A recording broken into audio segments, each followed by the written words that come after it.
అవుతుంది అత్తయ్య. పోనీ టికెట్స్ క్యాన్సిల్ చేస్తానమ్మా. కొంచెం నొప్పి తగ్గాక 2 రోజులు ఆగే వెళ్తురు గాని. మా టికెట్ల సంగతి సరేరా, మీవి ఇంటర్నేషనల్ టికెట్స్. లాస్ట్ మినిట్ లో క్యాన్సిల్ అంటే బోల్డ్ అంత పోతుంది. మీ అమ్మ సంగతి నాకు వదిలే, ఇంటికి తీసుకెళ్లి నేను చూసుకుంటాగా. నానా మొలిగించాలు గాని ట్రైన్ టైం అవుతుంది. లేవే లే. Stop it, Ranga. లే. Ranga, stop it. అసలు నువ్వు రాత్రిపూట నడవకుండా మంచానికి గొలుసులేసి కట్టేయాలి. Stop it. పగలబండి కాబట్టి సరిపోయింది. అదే ఏ రాత్రి ట్రైన్ అయితే బెర్త దిగి ఎటో పోయేదానివి. ఏ తలుపో తీసుంటే గోవిందా గోవిందా. Stop it, Ranga. అబ్బా నువ్వు ఊరుకోనన్నా, అసలే అమ్మ నొప్పితో బాధపడుతుంటే. బాయ్ మోహిని, అక్కడ ఫ్లైట్ దిగాక ఫోన్ చెయ్యమ్మా. అలాగే అత్తయ్య. బుచ్చయ్య అయ్యా. వస్తాం. మా వాళ్ళని జాగ్రత్తగా చూసుకో. సరే అయ్యా. యాదమ్మా వస్తాం. అలాగేనయ్యా. బాయ్ మోహిని. బాయ్ మావయ్య, happy journey. Bye. Thank you అమ్మా. Hyderabad to Paris 10 hours journey. First class seats beds లా ఉంటాయి. ఆలోచించు మరి. అసలు ఆ క్షణం గురించి నేను ఆలోచించని క్షణమే లేదు. ఆ బెడ్స్ లాంటి సీట్స్ మీద నువ్వు, నేను. అబ్బా, తలుచుకుంటే నా ఒళ్ళంతా వేడెక్కిపోతుంది. ఏంటేంటి? మ్మ్. కావాలంటే ఒక్కసారి టచ్ చేసి చూడు. ఏ ఇప్పుడా? మ్మ్. ఇప్పుడే. టచ్ తో ఆగలేనేమో. అయితే మానే.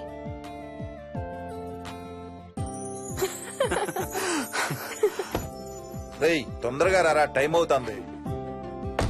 సరే వెళ్ళు, నేను ప్యాకింగ్ స్టార్ట్ చేయాలి. ఇవాళ ఏం కలరు? Stop it Harsha. రోజు పొద్దున్న ఏం తింటావు? ఇడ్లీ. రోజు ఇడ్లీనా? ఇంకేం తినవా? అవును డాక్టర్, ఎప్పుడు ఇడ్లీయే కావాలంటాడు. అప్పుడప్పుడు కాన్ఫ్లెక్స్ తింటాడు. ఇటు తిరగమ్మా. రోజు పాలు తాగుతావా? పాలంటే నాకు ఇష్టం లేదు. పెరుగన్నా తింటావా? పెరుగు కూడా నాకు ఇష్టం లేదు. అయితే ఏమిష్టం నీకు? చాక్లెట్స్. ఆ, ఇదిగో తీసుకో. ఇంకోటి ఇస్తారా అంకుల్? మా తాతయ్య కూడా ఇవ్వాలి. అవునవును, మర్చిపోయాను.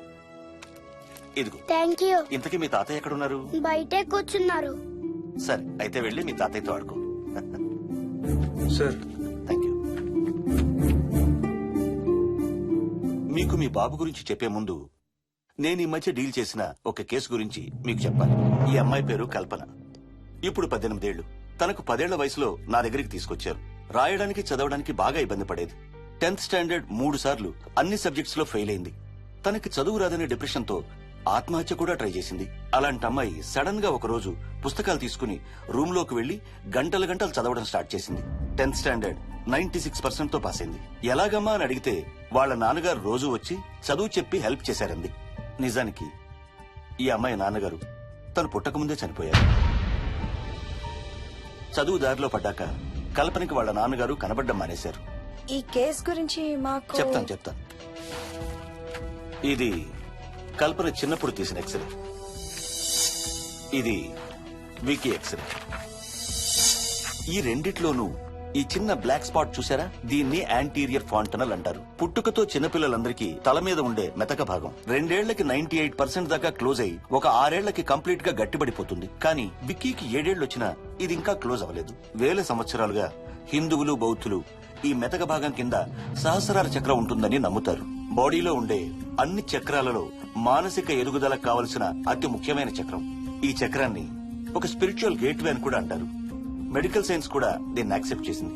సైన్స్ చెప్పేదాన్ని, వేదాంతం చెప్పేదాన్ని కలిపి సింపుల్ గా చెప్పాలంటే పసిపిల్లలకు కొంత ఏజ్ వచ్చే వరకు మనకు కనబడని, అంతుపట్టని ఆత్మల ప్రపంచంతో ఒక ఆధ్యాత్మిక, అదే ఒక స్పిరిచువల్ కనెక్షన్ ఉంటుంది. అంటే వాళ్ళకి ఆత్మలు కనపడతాయా? వాళ్ళకి ఆత్మలు కనబడొచ్చు, వాళ్ళు ఆత్మలతో మాట్లాడొచ్చు, ఆత్మలు చెప్పే వినొచ్చు. కల్పనకి ఎప్పుడైతే గట్టిపడిందో తనకి వాళ్ళ నాన్నగారు కనబడ్డం మానేశారు. విక్కీ విషయంలో కూడా అలాగే జరగచ్చు అనుకుంటున్నాను. వావ్, ఏంటి నమ్మలేకపోతున్నారా? సబ్జెక్ట్ చాలా హెవీగా ఉంది. Sorry, no offence. కొంచెం నమ్మలేనట్టుగానే ఉంది సార్. మనకు అర్థం కాని చాలా విషయాలు కొంచెం నమ్మలేనట్టుగానే ఉంటాయి. దయ్యాలను చూసినప్పుడు కుక్కలు మురుగుతాయంటారు. సునామీలు, భూకంపాలు వచ్చేటప్పుడు జంతువులకి, పక్షులకి ముందే తెలుస్తాయంటారు. వాటికి మనకు తెలియని ఏదో సెన్స్ ఉంది. అలాగే చిన్నపిల్లలకు కూడా వాళ్ళ ప్రపంచం గురించి మనకు చాలా తక్కువ తెలుసు. కొన్ని బ్లైండ్ గా నమ్మాలంతే. విక్కీకి వాళ్ళ తాతగారు నిజంగా కనబడుతున్నారా లేక అలానే ఊహించుకుంటున్నాడా అనేది మనం నమ్మేదాన్ని బట్టి ఉంటుంది. అదే నిజమైతే వాళ్ళ తాతగారు తన కోసం ఎందుకు వచ్చారో ఏదో ఒక రోజు విక్కీయే మనకు చెప్తాడు. ఒకవేళ విక్కీ వాళ్ళ తాతగారిని ఇమాజిన్ చేసుకుంటుంటే చేసుకోనివ్వండి, ఇట్స్ హెల్దీ. తనకి పాలు, పెరుగు ఇష్టం లేదు కాబట్టి కాల్షియం సప్లిమెంట్ ఏదైనా ఇవ్వండి.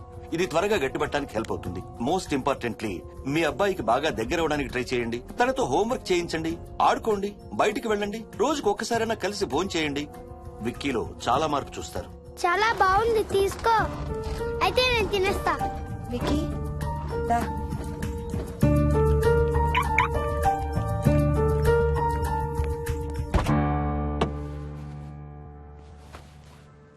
Wiki listen to me carefully. ఇక నుంచి అన్ని ఆటలు మన ఇద్దరమే ఆడుకుందాం. నీకెప్పుడు ఆడుకోవాలనిపించినా నన్ను పిలు, నేనొచ్చి నీతో ఆడతాను. తాతతో గాని రాజుతో గాని ఆడుకోవటం మానేయాలి, అర్థమైందా? తాత అంటే నాకు చాలా ఇష్టం డాడీ. తాత చచ్చిపోయాడు, ఈ లోకంలో లేడు. నువ్వు పుట్టక ముందే చచ్చిపోయాడు, అర్థమైందా?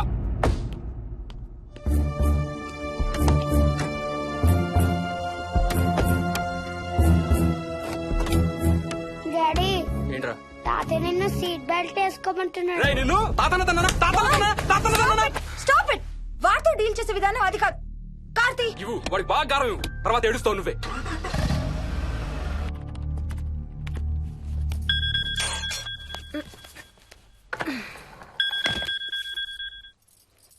హలో. హాయ్ బేబ్స్, ఏంటి ఏం చేస్తున్నావు? ప్యాకింగ్. ఎప్పుడు వస్తున్నావు? బయలుదేరుతున్నాను. Hey, you know something? కాసేపట్లో మన ఇద్దరం మైల్ హై క్లబ్ లో మెంబర్స్ అవబోతున్నాం. మైల్ హై క్లబ్బా? ఏంటది? మన ఫస్ట్ నైట్ భూమికి 10 కిలోమీటర్ల పైన ఒక ఫ్లైట్ ఫస్ట్ క్లాస్ క్యాబిన్ లో జరగబోతుంది. అలా ఆకాశంలో శోభనం చేసుకున్న వాళ్ళందరూ కలిసి క్లబ్ పెట్టుకున్నారు. సో మనకు కూడా ఆ క్లబ్ లో మెంబర్షిప్ వస్తుంది. నాకేం అక్కర్లేదులే ఆ క్లబ్ లో మెంబర్షిప్. కానీ నాకు కావాలి. అసలు ఎంతమందికి వస్తుంది చెప్పు ఇలాంటి ఆపర్చునిటీ? మొదటి రాత్రి మొదటిసారి భూమికి తండ్రి 6000 ఫీట్ పైన ఒకే దుప్పట్లో ఇద్దరం. ఛీ, కంపు. హే, దుప్పటా నేనా? అది కాదు, ఇంట్లో మళ్ళీ ఆ మందు కంపొస్తుంది.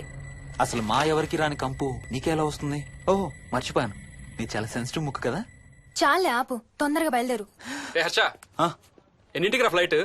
నైట్ 11:30కి రా. Honeymoon in Paris, you lucky bugger. All the best. Thank you రా. ఆల్ ది బెస్ట్ రా. రే, థ్యాంక్స్ రా. రే, డౌట్లు ఏమైనా వస్తే ఫోన్ చెయ్యి. ఏం డౌట్లు? హర్ష హర్ష, సార్, కొంప మునిగింది.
Please try to understand sir. It's my honeymoon. Flight tickets, hotel room కి అన్నిటికీ ఆల్రెడీ పే చేసేసాను. ఇప్పుడు లాస్ట్ మినిట్ లో క్యాన్సిలేషన్ అంటే మొత్తం పోతుంది. నువ్వు ఇప్పుడు బెంగళూరు వెళ్ళకపోతే మన కంపెనీయే మూసేయాల్సి వస్తుంది. అలా కాదు sir. Harsha, please try to understand. ఒక్క కంప్యూటర్ కాదు, మొత్తం మెయిన్ ఫ్రేమే కొలాప్స్ అయిపోయింది. బీపీ ఆపరేషన్స్ మొత్తం షట్ డౌన్ అయిపోయాయి. నువ్వు బెంగళూరు వెళ్ళాలంటే తప్పదు. మార్నింగ్ ఫస్ట్ ఫ్లైట్ లో తిరిగి వచ్చేద్దు గానీ నీ హనీమూన్ కి రేపు వెళ్ళు. కావాలంటే ఖర్చులన్నీ కంపెనీ భరిస్తుంది. Sir, I can't sir.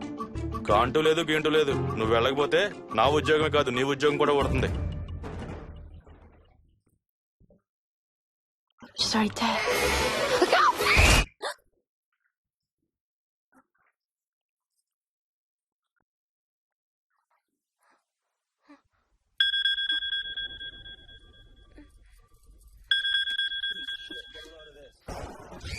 Hi. ఏంటి అరుపులు కేకలు? సినిమా చూస్తున్నాను. మళ్ళీ ఇంకో హారర్ సినిమానా? ఏంటి ఇంకా రాలేదు? బ్యాడ్ న్యూస్, మనం ఇవాళ నైట్ వెళ్ళడం లేదు. వాట్? ఏమైంది? బెంగళూరులో సర్వర్స్ అన్ని డౌన్ అట. సో నన్ను అర్జెంట్ గా అక్కడికి వెళ్ళమంటున్నారు. ఎప్పుడు? ఇంకో 2 hours లో ఫ్లైట్ ఉంది. ఇంటికి వచ్చే టైం కూడా లేదు. ఎప్పుడు వస్తావు? మార్నింగ్ ఫ్లైట్ లో వచ్చేస్తాను. మరి మన టికెట్స్? రీషెడ్యూల్ చేస్తాను. రేపు ప్యారిస్ కి ఫ్లైట్ లేదు, ఎల్లుండి ఉంది. అబ్బా, ఆ మైల్ హై క్లబ్ లో ఈ రాత్రికి మెంబర్ అయిపోవచ్చని ఎంత ఎక్స్పెక్ట్ చేశానో తెలుసా? హే, డోంట్ వరీ స్వీటీ. ఏముంది, ఎల్లుండి నైట్ మెంబర్స్ అవుదాం. ఇవాళ నీ కోసం నీ ఫేవరెట్ కలర్ బ్లాక్ వేసుకున్నాను తెలుసా? ఏ, అసలే చిరాగ్గా ఉన్నాను, ఇంకా ఉడికించు. Okay baby I have to go sorry ఒక్కదాన్ని వదిలేసి వెళ్తున్నాను తొందరగా వచ్చే. నువ్వు మార్నింగ్ లేచేసరికి వచ్చేస్తాను okay love you. Love you bye